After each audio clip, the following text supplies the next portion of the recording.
Welcome back to the Rise Wild podcast with me, Rose. It's been a minute since I've recorded any content here, and one of the reasons is I've been in a deep descent and ascent transformation journey, and it felt only natural to have that be the theme for today's session, which is the descent of the feminine. What does it mean? And what does it look like in terms of our lives as modern women? Because we hear it a lot in the feminine space about the descent, but not really specifically examples of, how it's brought to life, how we lived through it. So today I'm going to be sharing with you a little bit about my life's descent initiations that I have moved through to get to the life that I am today. Because I had a moment the other day where I thought, look at where I am. Look at this life that I've created, this beautiful partnership that I'm in, the sacred union I'm in, the place I'm in the sunshine in the jungle in Mexico. Look at my dog. Look at what I'm eating for breakfast. Oh my goodness. If the previous versions of me could have seen this, she wouldn't believe it.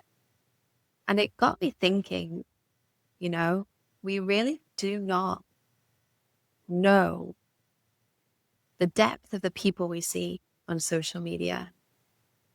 You don't see the choices, the heartbreaks, the edges that they've met again and again and chose expansion, chose growth over comfort, over the familiar. You don't see the moments where that person could have collapsed, but instead chose to rise, chose to choose the more challenging path in order to develop themselves as a human being. On social media, we just see the glow. We see the after. We rarely see the becoming. And that's what today's conversation is really all about. It's about honoring the becoming, the chrysalis, the messiness of the in-between of transformation and what it really takes to become the woman who can hold that life that's on your vision board that you once prayed for, that you visit every time you go to bed, that you do your sex magic to become, right? This is the reality of it. It's in these choice points, these crossroads, these edges that we traverse as women, the initiations of the sacred feminine. This is what the feminine mysteries is truly all about.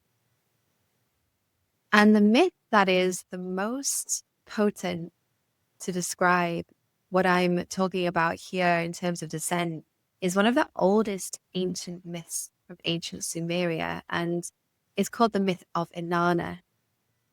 Inanna was the goddess, the queen of heaven and earth, and she heard this deep beckoning from down below in the underworld, this deep beckoning to descend, to return, to meet with her sister Ereshkigal in the underworld. And the key here is that she heard it and she accepted it. She had the courage to leave behind everything that she had known and go deep within the earth to these different gates that shed her of a different aspect of her identity. Now, in the myth, she shed of different items of her clothing, her jewelry, her crown, different personas, what Jung would say, of herself, right? The mask that she wears, what she likes to show to the outer world. And in the depth of the underworld, she's naked, she's raw, she's in the darkness, and she meets herself. She finally knows what she's made of when everything else is stripped away from her. And only from this place of death, of surrender, of raw knowingness, a willingness to let go and to release and to slow down, is she able to rise up as the woman who she was always meant to become. Not worse or better, but just more knowing of herself in her role as she goes back into the world. So this myth reminds us that for every woman, that in order to rise, we must first descend. We must first say yes to the invitation of our own transformation.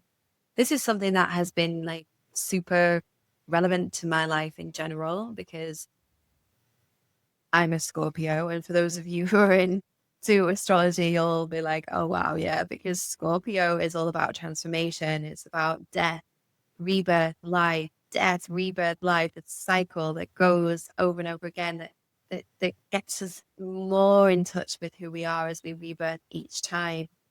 And in a modern woman's life, the underworld that Inanna experiences, it might look like heartbreak. It might look like burnout, loss, or life changes, but it's still the same initiation. And the descent is not the end. It's the passage to the woman you came here to become.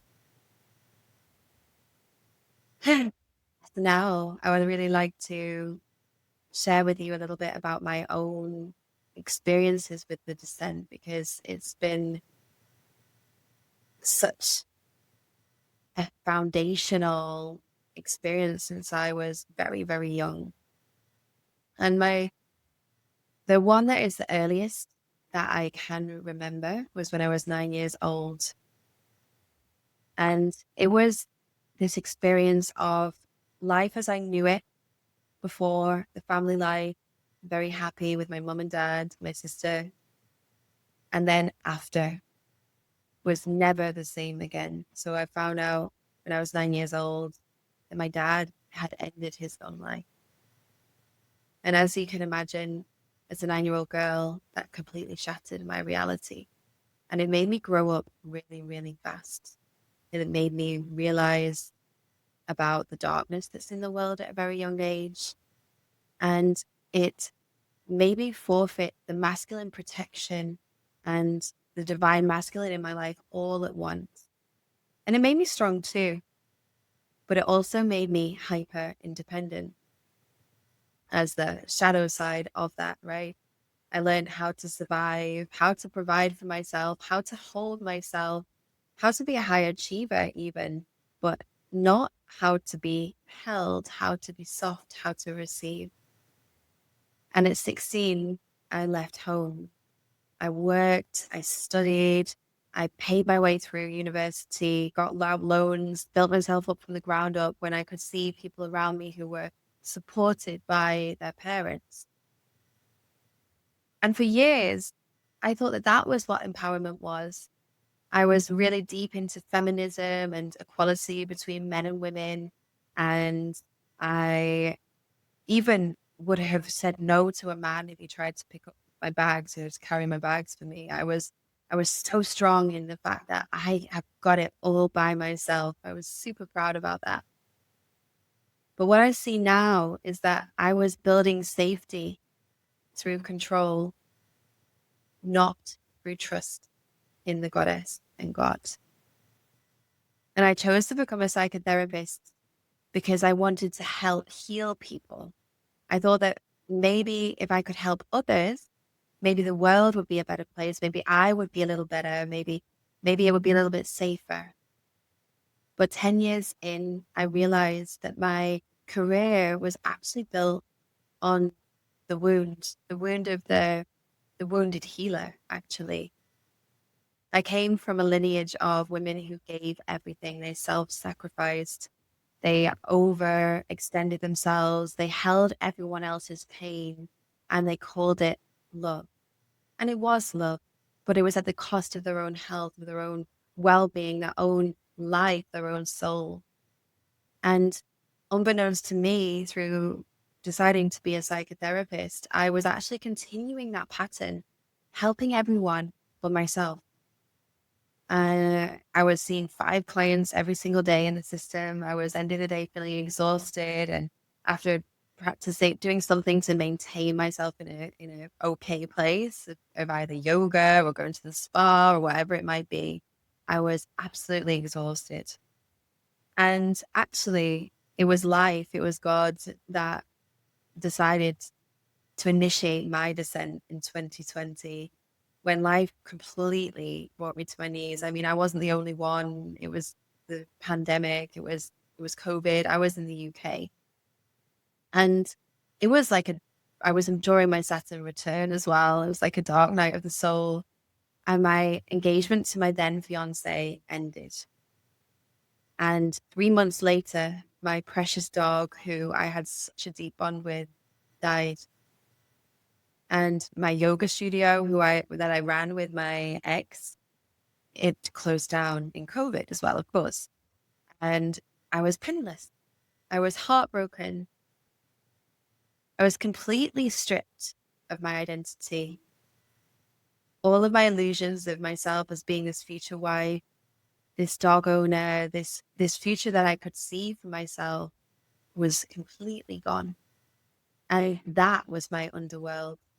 And in hindsight, was my greatest gift, because that was a moment I had I decided that I was going to find out who I am as a woman beyond everything else, my relationship, my success, the letters behind my name as a psychotherapist, everything. I decided, who am I?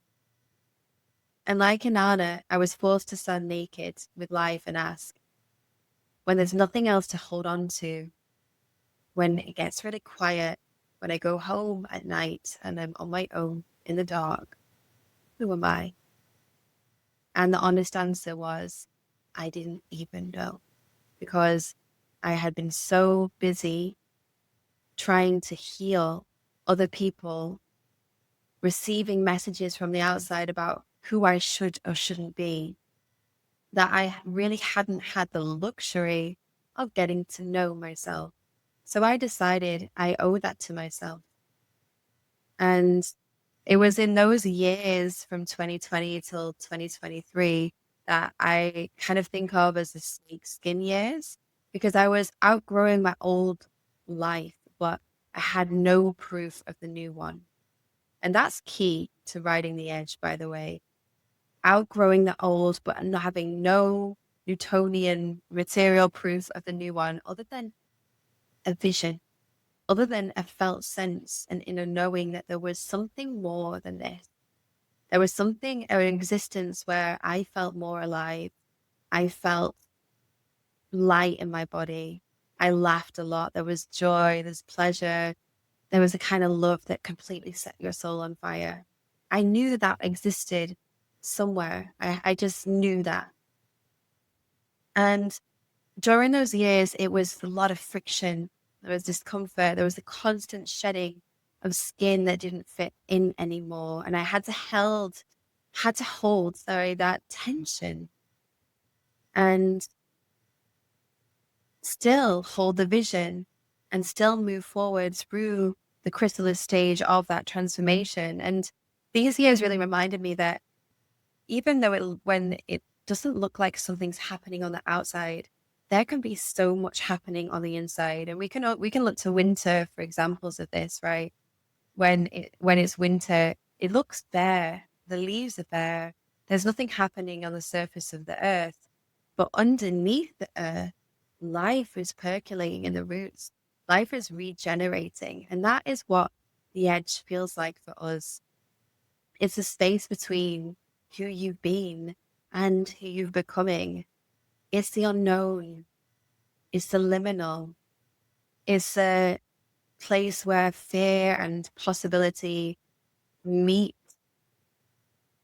Every woman meets this edge in her love life, her leadership, in her body, in her creativity. The moment she feels the pull of her next level and everything in her nervous system screams, no, stay where it's safe. But her soul beckons her forward, guiding her on. That's the edge.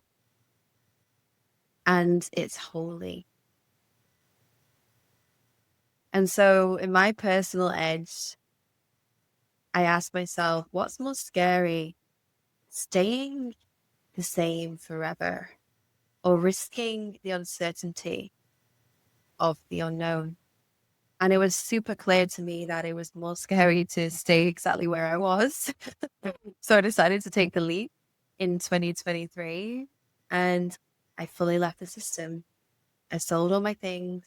I said no to the promotion in my psychotherapy job in the system after I worked up for over a decade.